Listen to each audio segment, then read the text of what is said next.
So we'll be revising the gastrointestinal system, week 5. We'll be talking about the anatomy of the liver and gallbladder, the physiology of obesity and how does the appetite work, and the pathophysiology of liver disease, and finally we'll end up with the basics of abdominal Xray. So starting from the anatomy of the liver.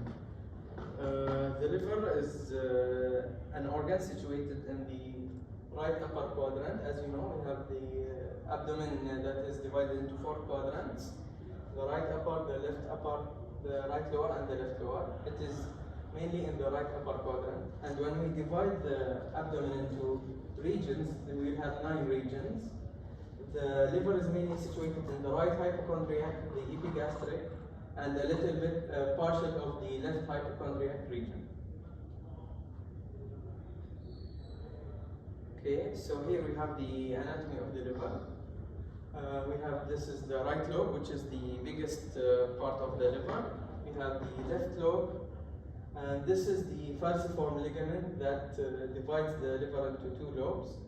And here is the gallbladder. So now let's have some. Do you have some answers for this? Okay.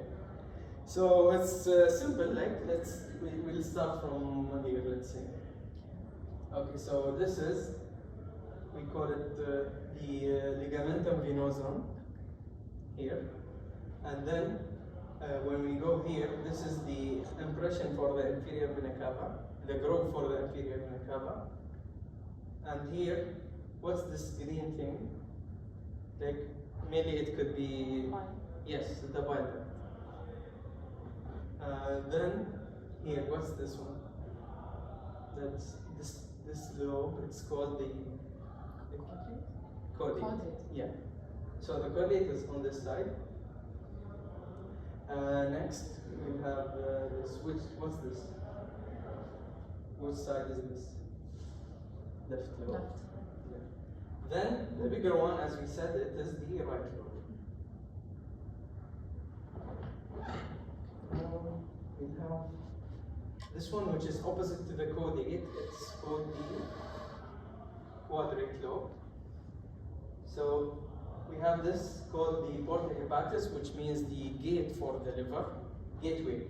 It contains 3 structures, 3 important structures. As we said, one of them is the common bile duct. The other one is the hepatic artery, and the last one is the portal vein. And when we organize them from up to down, we have above the portal vein 2 branches, and then the hepatic artery, and then the common bile duct. So they're like this. And this ligament is important also. It's called ligamentum teres. So this one, it is the border for the quadrate lobe from this side, and the other side is the gallbladder. And here, what's this that connects the gallbladder to the liver? It's called the cystic duct. And lastly, what's this? Yeah, the fundus of the gallbladder. So just like when you want to memorize it, try to segment it and memorize it better. It's very easy, but you have to memorize this by heart. To get a better understanding of the liver, the shape of it is like a pyramid or a wedge, and it has 5 surfaces. Okay, so there are 5 surfaces of the liver. They're important so that you know how the liver is situated in the abdomen.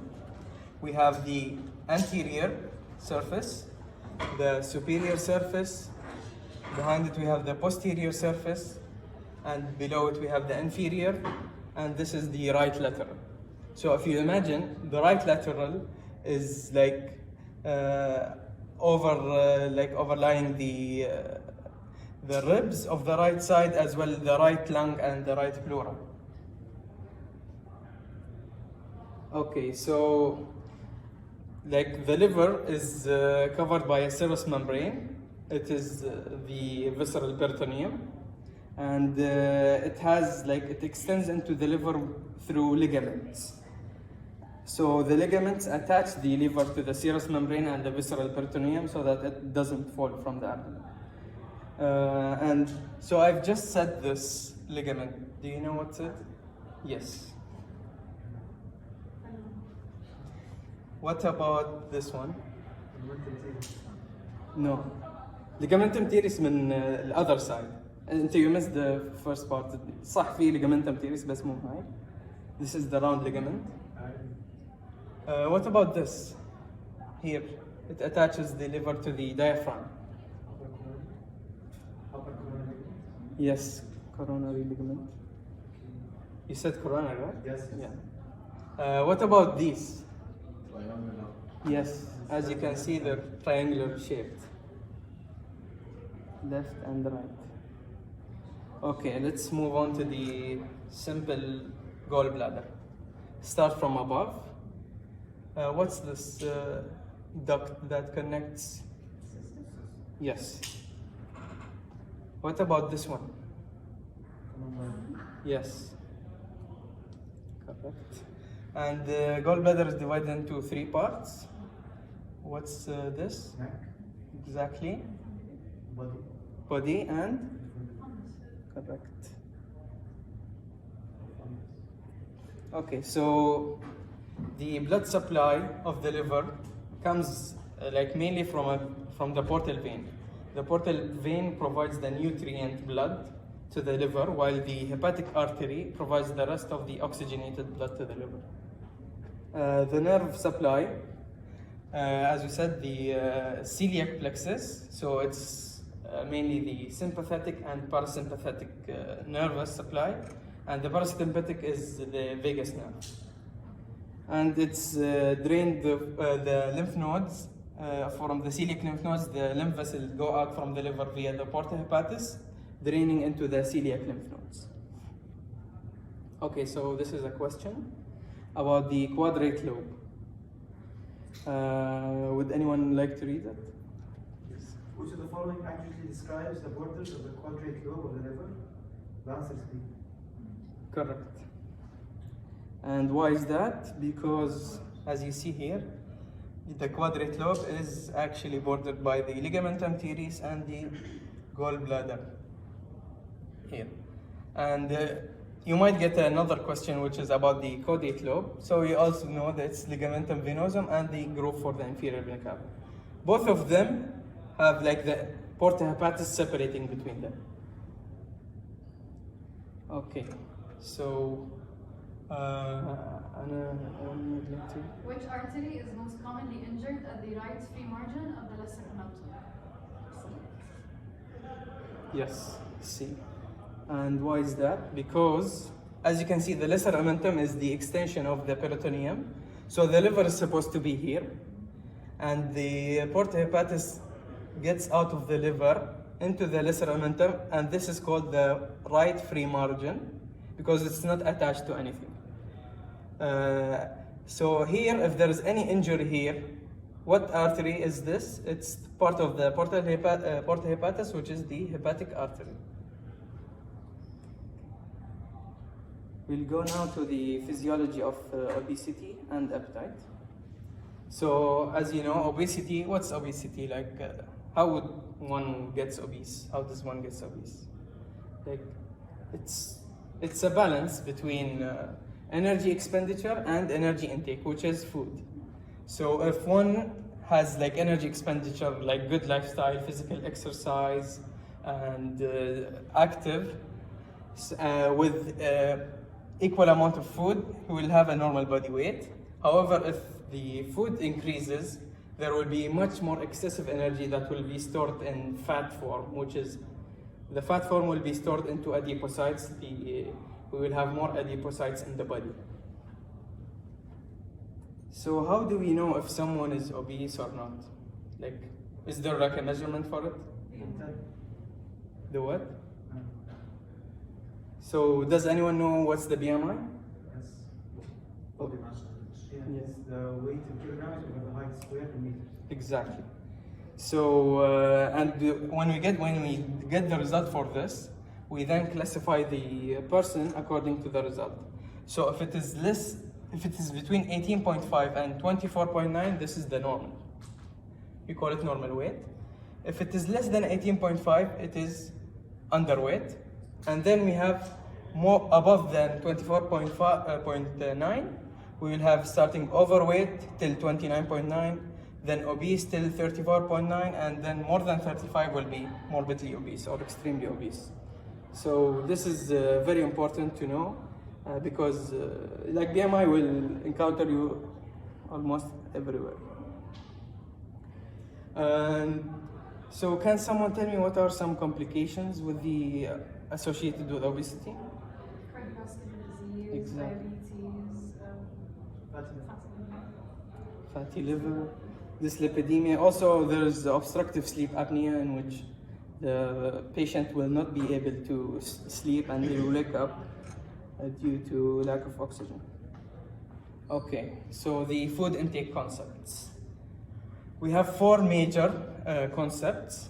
Like sometimes people be misled by them, but they're quite simple. So we have hunger. Does anyone know the difference between hunger and appetite? Hunger is a more physiological feeling, it's more visceral and ideal. Appetite could be a bit more flexible depending on the person's wants. Yes, exactly. Like hunger is like the person wants to eat food, while appetite, like it's the desire. Sometimes we have low appetite, which is low desire for food, or high appetite, which is high desire for food. Satiety is when someone feels full, like it's the opposite of hunger. And the starvation is when the food stores in the body get depleted.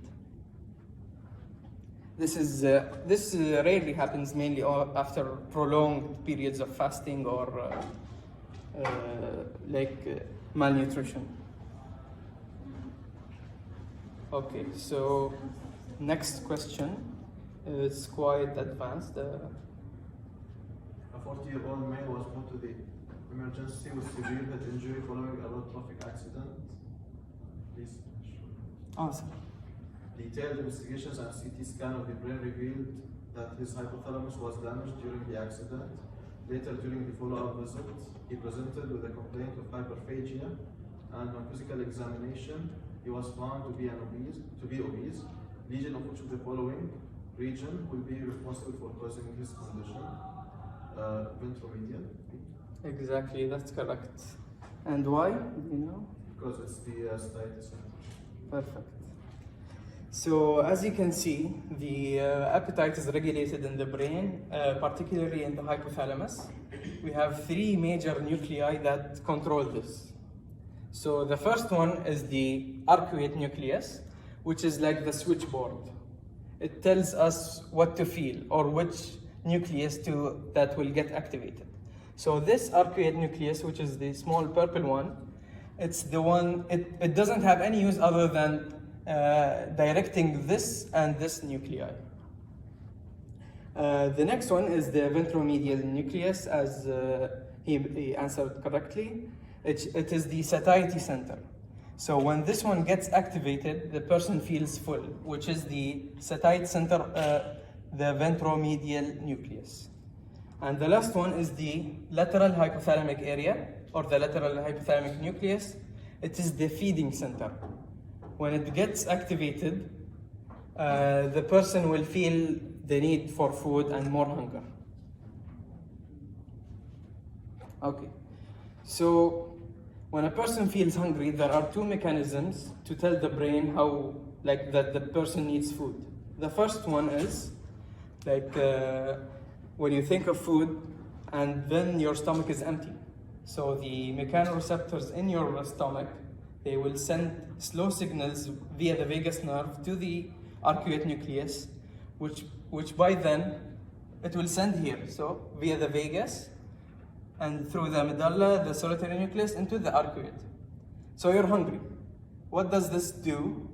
It activates the satiety, the feeding nucleus, which is the lateral hypothalamic, and it decreases the stimulus for the ventromedial, which is the satiety nucleus. So here, and how does it do that? It does it via something we call anorexigenic neurons to the satiety center and orexigenic neurons, which is the feeding center. So orexigenic means it wants to stimulate the appetite, while the anorexigenic, it will inhibit the appetite and make the person feel more full. Okay, so the first mechanism was via the mechanoreceptors, and it does that. The second mechanism is via the hormones. So when we have decreased mechanoreceptors firing and less glucose because there is no food energy source, what will happen? The certain type of cells in the stomach called the PD-1 cells or ghrelin cells will release the ghrelin hormone. So this is called the hunger hormone. It's the only hormone that will make you feel hungry. It's called ghrelin. Put that in your mind. And what will it do? It will go directly to the nucleus, the arcuate nucleus, and it will tell it to stimulate the feeding center or the lateral hypothalamic and inhibit the satiety center.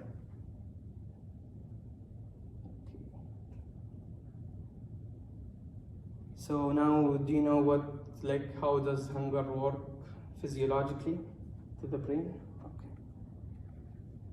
Okay. Next question. Cholecystokinin is a hormone that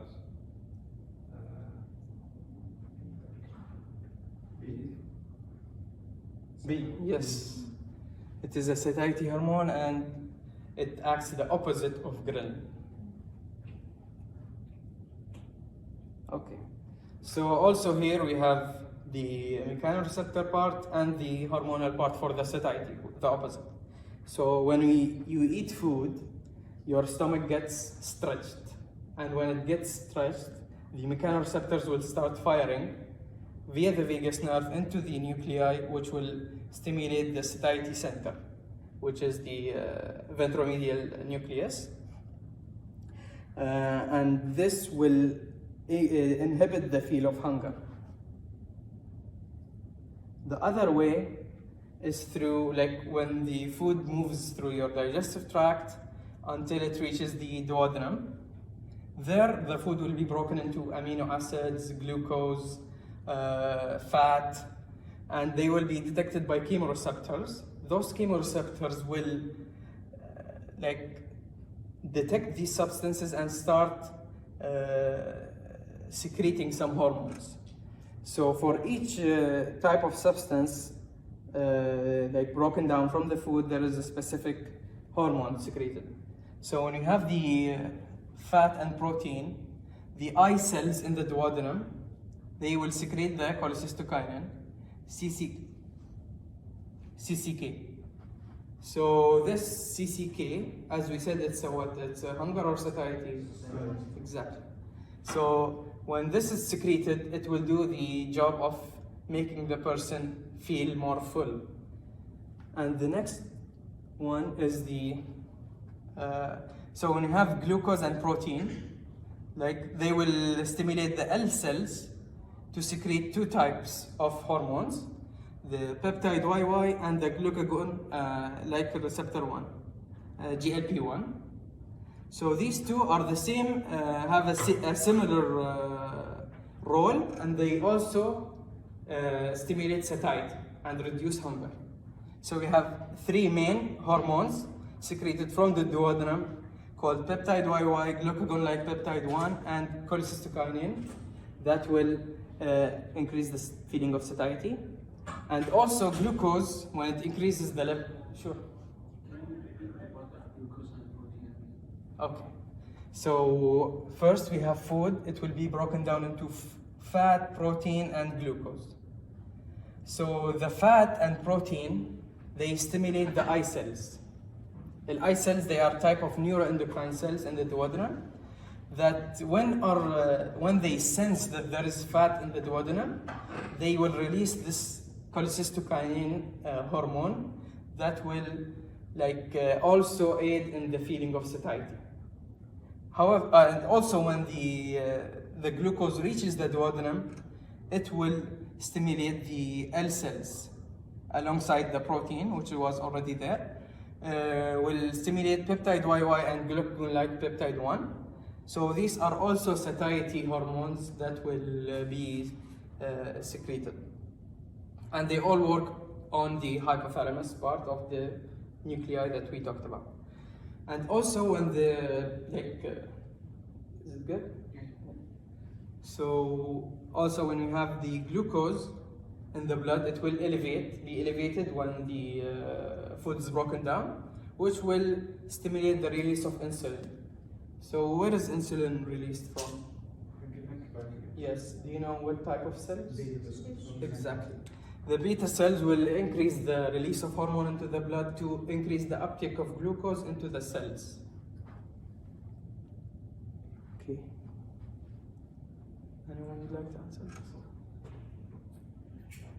What is the hormone produced by adipose tissue which signals satiety? I think leptin. Yes. So before we move on to leptin, all of these hormones are called acute satiety hormones, while leptin is the long-term one, because leptin doesn't fluctuate with the food intake. It's always there, and it acts directly also on the hypothalamus by increasing the satiety and reducing the hunger.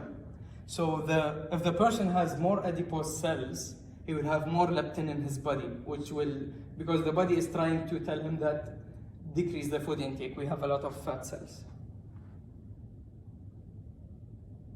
Okay. Any question about the physiology of appetite?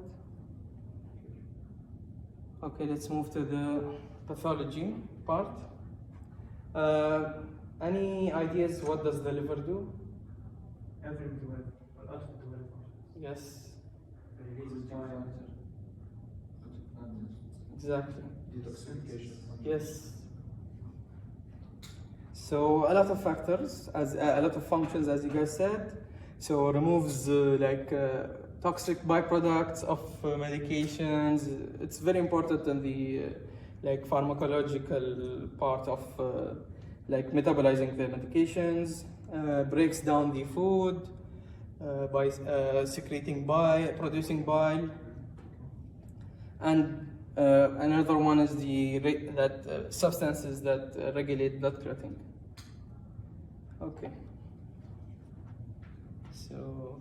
Which of the following represents the irreversible stage of liver disease? Cirrhosis. Yes, cirrhosis, exactly. So we have 3 stages of liver disease. All of them are reversible except the last one, which is cirrhosis. So when a person starts to injure the liver, so how does this happen? If the person drinks a lot of alcohol or has any metabolic syndrome like diabetes, hypertension, dyslipidemia, this will cause fat to accumulate in the liver. This is the first stage. If the attacking trigger is removed, then we will return to a healthy liver. However, if the person increases the alcohol intake or doesn't get treated for the metabolic syndrome, we will move to the non-alcoholic steatohepatitis. This part is also reversible. However, we will have more inflammation and liver injury in this part, but we can still go back to a healthy liver.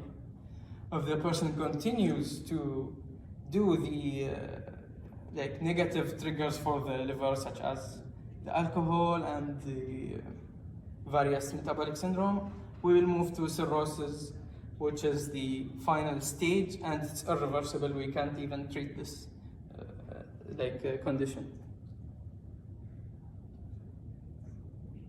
Okay.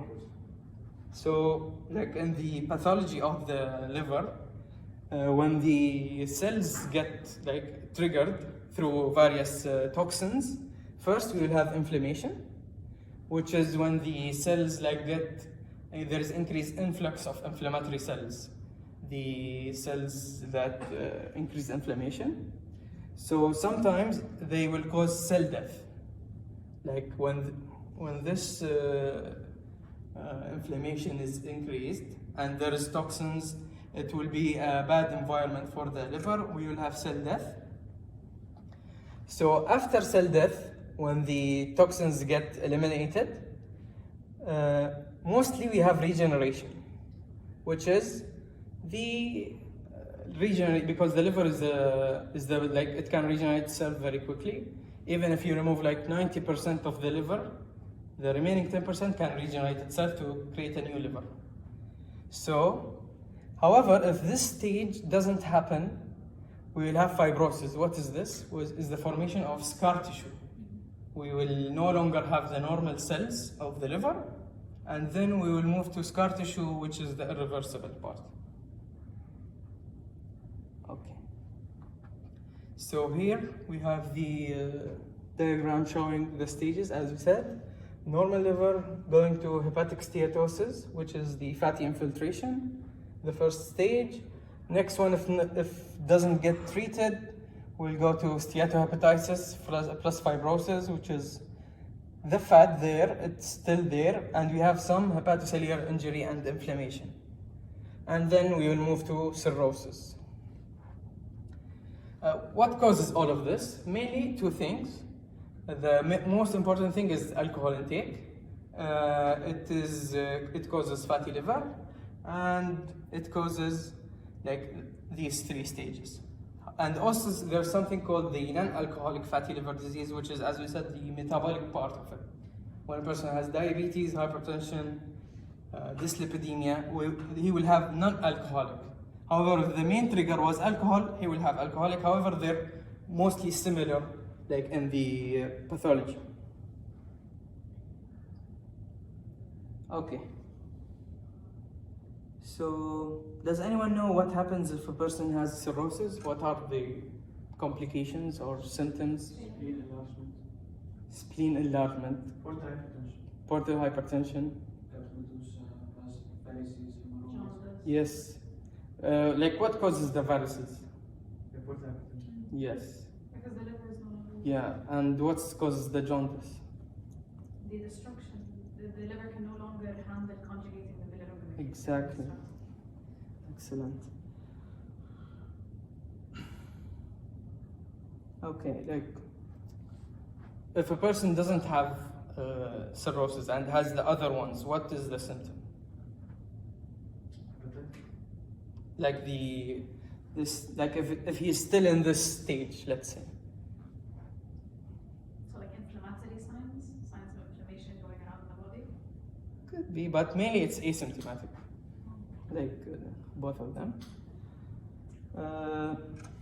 Like as it progresses, he will start to have nausea, vomiting, and like the anorexia and weight loss, they're mostly in the going down the line of the severity of this.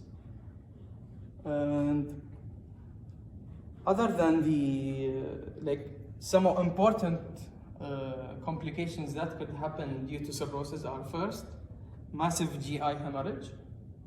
This is life-threatening. Many patients die from this complication because they have portal hypertension, and this will cause the dilation of veins in certain parts of their body. And when these veins dilate, they're more prone to get rupture, and then they will have bleeding from it. And also higher risk of infection for them, and certainly the risk of hepatic cancer, hepatocellular carcinoma, will rise for these patients. Okay, now let's wrap up with the basics of abdominal X-ray. I hope you like this part. So, of course, you know how to approach an X-ray, read the date, see the APPA, whatever. But let's dive right into the normal X-ray. So as you can see, we don't usually look at the liver in the X-ray. It doesn't give us any clues. The liver is here, and we have two main things to differentiate. We have here, this is the large colon, this is descending colon. I will tell you how to differentiate between the large colon and the small colon. We have here's, if I don't know if it's clear for you, but as you can see, this is part of the colon. There is like some mottled white and it has some air inside. So this is the feces. They are accumulated. And this is the ascending colon. Here we have the transverse colon going down and to the descending colon. This is the large colon. And here is the small colon. And in the next slides, I'll show you how to differentiate between them. And here, as you can see, this is the femur, pelvic bone, and this is just an artifact, it's not related. Okay. So, yeah. Yes.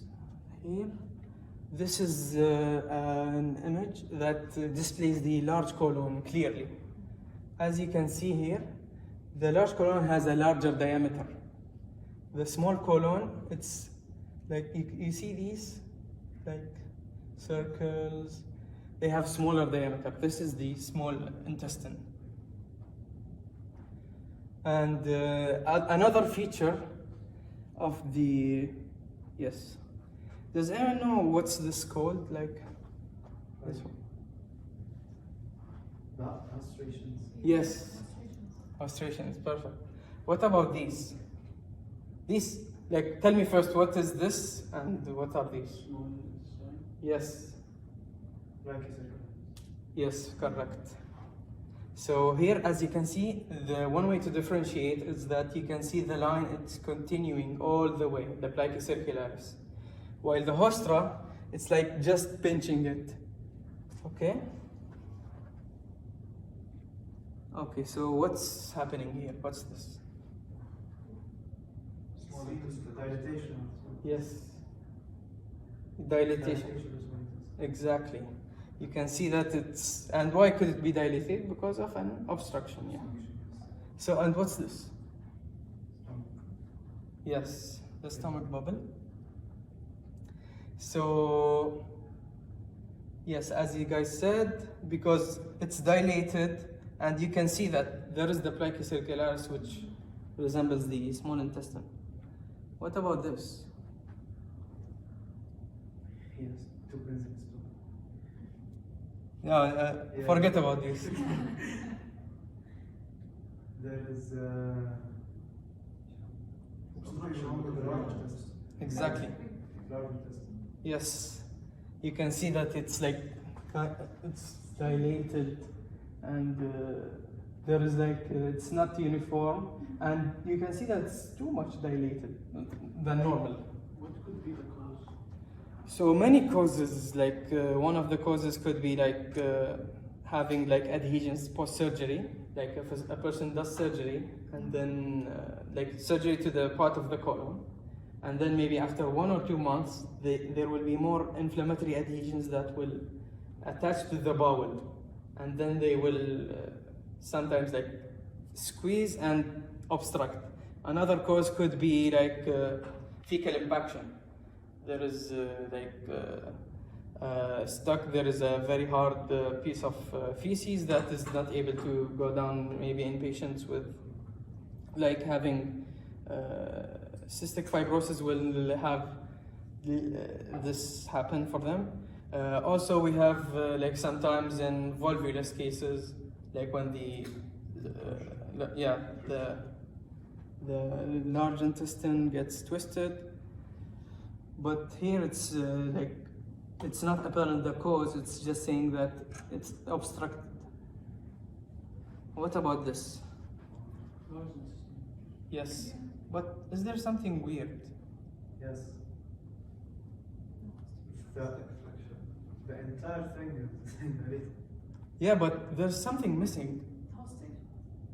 Yes, exactly. It's called lead pipe appearance. This happens when we lose the hostrations. It happens in toxic megacolon condition. Like if a patient has ulcerative colitis and it gets complicated into something called toxic megacolon, this is what shows. Only in one part of the colon, or could be the whole colon? Mainly here in the descending colon it happens. What's this? Yes. This is very important to know. It's really important. You'll encounter it everywhere, and they will get asked about it everywhere. So it's really important to differentiate this air. As you can see, it's like as if it's creating a line in between. It's different than the gas bubble. Yes. So what could be the cause of it? Perforation. Yes. What is the management like? It depends. يعني mainly surgical. Yeah. And these are the references. And thank you very much. Any questions?